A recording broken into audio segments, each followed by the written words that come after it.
கள்ளுக்கடை திறக்கணும்னு சொல்லிட்டு பல இடத்துல வந்து பல கட்சியினர் வந்து முன்வைக்கிறாங்க, பல சங்கங்கள் வந்து கோரிக்கை வைக்கிறாங்க. சோ இதுக்கு வந்து ஆல்டர்னேட்டிவா கள்ளுக்கடை வந்து அமையும் நீங்க நினைக்கிறீங்களா சார்? எந்த போதைப் பொருளும் கூடாது என்பதுதான் எங்களின் நிலைப்பாடு. அதனால எவ்வளவு மருத்துவ குணங்கள் இருக்கின்றன போகின்றன என்கிற விவரங்கள் எங்களிடம் வந்து சந்தித்து கல்லு வியாபாரிகள், கல்லுவை அதாவது பனை ஏறுகிற தென்னை ஏறுகிற தொழிலாளர்கள் சார்பிலே வந்து எங்களை சந்தித்தார்கள். எந்த அடிப்படையிலும் எந்த போதைப் பொருளையும் நாம் கொள்கை அடிப்படையில் ஏற்க முடியாது. நடைமுறையில் என்ன அப்படிங்கிறது வேற, பிராக்டிக்கலா என்னங்கிறது வேற. ஆனால் in principle we are not for toddy also. கல்லுவையும் நாங்க வந்து ஏற்கிறதில்ல. இது விடுதலை சிறுத்தைகளின் நிலைப்பாடு. மதுவுக்கு எதிராக போராடுறாராம், அதுக்கு அதிமுகவிற்கு அழைப்பு கொடுத்திருக்கிறாராம். மதவாத சக்திகள் எல்லாம் அவர் கூட சேர்த்துக்க மாட்டாராம். நான் கேட்கிறேன், மதுவை பற்றி பேசும்போது ஏன் மதத்தை பற்றி பேசுகிறீர்கள்? அது ஒன்று. இன்னொன்று, இப்ப திராவிட முன்னேற்ற கழக கூட்டணியில் இருந்தால் 2026ல வெற்றி கிடைக்காது என்பதை அவர்கள் புரிந்து கொண்டார்கள். ஆக இது வந்து மதுவுக்கு எதிரான மாநாடா இல்லை என்றால் கூட்டணிக்கு எதிரான மாநாடா என்பதுதான் நமக்கு சந்தேகமாக இருக்கிறது. திமுகவினுடைய நிலைப்பாடு, அது அரசாங்கத்தினுடைய நிலைப்பாடு இல்ல. திமுக 2016 தேர்தல் அறிக்கையில மதுக்கடைகளை மூடுவோங்கிறத சொல்லியிருக்காங்க. அதை நாங்க நினைவூட்டி வேண்டுகோள் வைக்கிறோம். அதிமுக ரெண்டுமே பொறுத்தவரை தேர்தல் அறிக்கையில பூரண மதுவிலக்கு படிப்படியாக கொண்டு வரப்படும் அப்படின்றத தொடர்ந்து அவங்க வலியுறுத்த ஆரம்பிச்சாங்க. ஆனா நடைமுறைக்கு அரசாக மாறியதுக்கு பின்பாக அடைக்கக்கூடிய கடைகளுடைய எண்ணிக்கை என்பது வெகுவாக இல்ல மாற்று இடத்துல வச்சுக்கிறான்றதுதான் மற்ற கட்சிகள் வலியுறுத்தாங்க. அப்ப எப்படியான ஒரு நடைமுறை போக்கு இருக்கு அரசியல் கட்சி? இதெல்லாம் கூடாதுங்கிறதா எங்களுடைய வேண்டுகோள். இதான் நேரடியா வைக்கிறோம். இப்ப உங்க மூலமா சொல்றது நேரடியான கோரிக்கை தானே, இது ஒன்றும் மறைமுகமான கோரிக்கை இல்லை. இந்த ஒரு மீட்டிங் இல்லை. இருக்கும்போது 500 கடைகள் மூடப்பட்டது. அதுக்கு பிறகு எந்த கடைகளுமே மூடதா இல்லை, படிப்படியா குறைக்கும்னு சொன்னாங்க. எந்த நடவடிக்கையுமே எடுக்கல. அதான் உங்க கருத்துல தான் நாங்களும் இருக்கிறோம். படிப்படியா மூடணும்னு சொன்னாங்க, மூடல. நடவடிக்கை எடுக்கிற நாங்க எடுக்கல. அதெல்லாம் மூடணும், நடவடிக்கை எடுக்கணும், அதை நடைமுறைப்படுத்தணும் அப்படிங்கிறதுக்காக தான் ஒரு ஓப்பன் டிக்ளரேஷன், ஒரு திறந்த வெளி அறிவிப்பை நாங்க செய்யறோம். ஒரு பகிரங்கமான அறிவிப்பை செய்கிறோம். அனைத்து கட்சிகளுமே இதுல வந்து உடன்பட்டு நிற்கிறோம், திமுக உட்பட அப்படிங்கிறீங்க. ஆனா தயக்கம் என்னன்னு கேக்குறீங்க. அந்த தயக்கம் யாருக்கு? திமுகவுக்கு தயங்குகிற எல்லோருக்குமே. அதிமுகவும் சொல்றாங்க, ஆனா நடைமுறைப்படுத்தல. இப்ப வேணா அவங்க எங்களோட சேரட்டும், இந்த மாநாட்டுக்கு வரணும்னு விரும்புறவங்க எல்லாம் வரட்டும். அதிமுக கூட வந்து பங்கேற்கலாம், அதிமுக கூட வரலாம், எந்த கட்சியும் வரலாம், எல்லா கட்சியும் வரலாம். மது ஒழிப்பில் உடன்பாடு உள்ள அனைவரும் ஒரே மேடையில் நிற்க வேண்டிய தேவை இருக்கிறது. இது வந்து நாட் ஃபார் எலெக்ஷன். இதை எலெக்ஷனோட நீங்க சம்பந்தப்படுத்தவே வேண்டாம். எங்களை பொறுத்தவரையில் தேர்தல் கூட்டணி அல்லது தேர்தல் அரசியல் என்கிற நிலைப்பாடு முற்றிலும் வேறானது.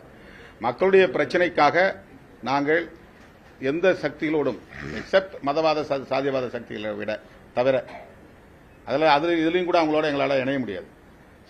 சாதிய போதைங்கிறது மது போதை விட மோசமானது, மத போதைங்கிறது போதைப் பொருட்களை விட கொக்கைனை விட ரொம்ப மோசமானது. அதனால அது வந்து அதுல நாங்கள் சாதிய மதவாத சக்திகளை தவிர மற்ற எல்லா ஜனநாயக சக்திகளும் ஒரே மேடையில் நிற்க வேண்டிய. அது மட்டுமல்ல, ஜனநாயக சக்திகள் எல்லாம் இதில் ஒன்றிணைய வேண்டும் என்று சொல்கிறார்கள். நாங்க ஒண்ணு இதில் அழைப்பு விடுப்பாரு அப்படின்னு நாங்க ஒண்ணு ஏங்கி கிடைக்கல. நாங்க ஏற்கனவே மதுவுக்கு எதிராக மிக தீவிரமாக குரல் கொடுத்து கொண்டிருக்கிறோம். நான் கேட்கிறேன், ஆட்சிக்கு வந்து எவ்வளவு நாள் ஆச்சு? மது ஒழிப்போம் என்றுதானே ஆட்சிக்கு வந்தீர்கள். மரியாதைக்குரிய முதலமைச்சர் அவர்கள் தன் வீட்டு முன்னாலேயே கருப்பு கொடியை ஏந்தி கொண்டு மதுவை ஒழிப்பேன்னு சொன்னாங்க. வந்த பிறகு என்ன செஞ்சீங்க? ஆக இத்தனை ஆண்டு காலம் விட்டுட்டு, ஏறக்குறைய 4 ஆண்டு காலம் விட்டுட்டு இன்னைக்கு திடீர்னு மது ஒழிப்பு மாநாட்டை நடத்துவதற்கான காரணம் என்ன? அதனாலதான் திராவிட முன்னேற்ற கழக கட்சியோடு இருக்கின்ற கூட்டணிகள் ஒவ்வொன்றாக நம்பிக்கை இழந்து கொண்டிருக்கிறார்கள் என்பதைத்தான் இது காண்பிக்கிறது. தேசிய கல்விக் கொள்கையை எந்த காலத்தில் தமிழகத்தில் உதயநிதி முதலில் இந்த கல்வியை இவர்கள் அரசியலாக்குவதை விட வேண்டும். மரியாதைக்குரிய தர்மேந்திர பிரதான் அவர்கள் மிக தெளிவாக சொல்லி இருக்கிறார்கள். இன்னொன்று, வன்மையாக இந்த அரசை கண்டிக்கிறேன். ஏதோ மத்திய அரசு இதுக்கு நிதி கொடுக்கல சர்வ சிக்ஷா அபியானுக்கு கொடுக்கலன்னு சொல்லி கொண்டிருக்கிறார்கள். இல்ல, இதுல வந்து நீங்க பாத்தீங்கன்னா 10,000 கோடி ரூபாய் ஒதுக்கப்பட்டு அதற்கு தமிழ்நாட்டிற்கு கொடுக்கப்பட்டது. இப்ப இருக்கிற PM ஸ்ரீ திட்டம் இந்த குழந்தைகளின் மேம்பாட்டுக்காக மேல்படுத்துவது. தமிழக அரசை பொறுத்தமட்டில் தனியார் பள்ளிகளுக்கு அவர்கள் ஆதரவாக இருக்கிறார்கள். அதனால்தான் தேசிய கல்விக் கொள்கை அவர்கள் ஒப்புக்கொள்ள மறுக்கிறார்கள். இங்கே உள்ள இன்னொன்னு கேட்கிறேன், நீங்க அரசாங்க பள்ளியில படிக்கிற அமைச்சர்கள் பிள்ளைகளே பார்க்க முடியாது, முதலமைச்சர் வீட்டு சார்ந்தவர்களையும் பார்க்க முடியாது. அதனால் அவர்களுக்கே அரசாங்க பள்ளிகளில் படிக்க வைப்பதற்கு, குழந்தைகளை மேம்படுத்துவதற்கு எண்ணம் இல்லை. அரசாங்க பள்ளி மாணவர்கள் இன்னும் மேம்பட வேண்டும், இன்னும் அவர்கள் உயர்நிலைக்கு அடைய வேண்டும் என்பதற்காக கொண்டு வரப்பட்ட திட்டம். இதை இவர்கள் அரசியலாக்குகிறார்கள். அதே போல மத்திய அரசு நிதி ஒதுக்கவில்லை என்று சொன்னது தப்பு. 10,000 கோடி ஏற்கனவே ஒதுக்கப்பட்டு விட்டது. அது மட்டுமல்ல, அன்றைய சீஃப் செக்ரட்டரி என்ன சொன்னாங்க, ஒரு குழு போடப்பட்டிருக்கிறது என்று சொன்னார்கள். அதுக்கு முன்னாலேயே நாங்கள் ஒத்துக்கொள்ள மாட்டேன் என்று சொல்கிறார்கள். இதில் அப்பட்டமான அரசியல் செய்கிறது ஸ்டாலின் அரசு என்பதை நான் தெரிவிக்கிறேன். ஜாதிவாரி கணக்கெடுப்புல குழு அமைச்சிருந்தாங்க மத்திய அரசு, அந்த குழு நீக்கி இருக்காங்க குற்றச்சாட்டு வச்சிருக்காரு ஜெயக்குமார் அவர்கள். அதாவது ஜாதிவாரி கணக்கெடுப்பை பொறுத்த வரைக்கும் இது வந்து ஒரு அரசியலாக்கப்பட்டு கொண்டிருக்கிறது என்பதுதான் நான் கேட்கிறேன். இவர்கள் மத்தியில் ஆட்சியில் இருந்தாங்க, என்ன சொல்லணும்னா தெலுங்கானா போன்ற இடங்கள் மாநிலமே அதை முன்னெடுத்து சென்றிருக்கிறது. அதனால ஸ்டாலின் அரசு இது செய்யக்கூடாது என்ற ஒரு எண்ணத்தை வைத்துக் கொண்டு அவர்கள் செயலாற்றிக் கொண்டிருக்கிறார்கள் என்பதுதான் எனது கருத்து. இன்னொன்று, வெளிநாட்டுக்கு போய் முதலீடு இருக்கிறேன் என்று முதலமைச்சர் சென்றிருக்கிறார். ஆனா இதுவரைக்கும் அதிகாரப்பூர்வமாக எந்தெந்த கம்பெனிகள் எவ்வளவு முதலீடு எப்படி செய்கிறார்கள், எவ்வளவு பேருக்கு வேலை வாய்ப்பு கிடைக்கும் என்று இதுவரைக்கும் நமக்கு தெரியல. ஆனா அதே நேரத்துல HP கம்பெனி நீங்க பாத்தீங்கன்னா மரியாதைக்குரிய பிரதம அமைச்சரின் ஸ்டார்ட் அப் இந்தியா திட்டத்தின் மூலமாக 3300 கோடி ரூபாயில் மத்திய அரசின் முயற்சியினால் லேப்டாப் கம்பெனி இங்க வரப்போகுது, வடகிழக்குல வரப்போகுது. அதனால இன்று கூட அங்கே வெளிநாட்டுக்கு போனால் கூட தமிழகத்தை அவர்கள் சிந்திக்கவில்லை. ஆனால் மரியாதைக்குரிய பாரத பிரதமர் தமிழகத்தை பற்றி சிந்தித்துக் கொண்டிருக்கிறார் என்பதைத்தான் ஒரு 3300 கோடி முதலீட்டு தமிழகத்திற்கு லேப்டாப் கம்பெனி வரப்போகிறது என்பது மத்திய அரசுக்கு நாம் நன்றி செலுத்த வேண்டும் என்று தமிழக மீனவர்கள் தொடர்ந்து வந்து இளைய மீனவர் வந்து சிறப்பிடிக்கிறதும் படகு வந்து சேதப்படுத்துறது முதல் சொன்ன மாதிரி அவர் ஒரு தீவிரவாதி மாதிரி இவ்வளவு போலீஸ்காரங்க அப்படி போய் அடிப்பட்ட தமிழ்நாட்டுல கொலை குற்றங்கள் எவ்வளவோ இருக்கு.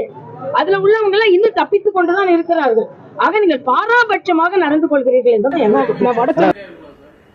இல்ல தேர்தல் அரசியலோட பொருத்த வேண்டாம். தேர்தல் அரசியல் வேற, தேர்தல் நிலைப்பாடு என்பது வேற. அதுல நாங்க போட்டு குழப்பிக்கவே மாட்டோம். தேர்தல் நேரத்தில் நாங்க எடுக்க வேண்டிய நிலைப்பாடு அது முற்றிலும் என்டையர்லி டிஃபரண்ட் ஃப்ரம் திஸ்.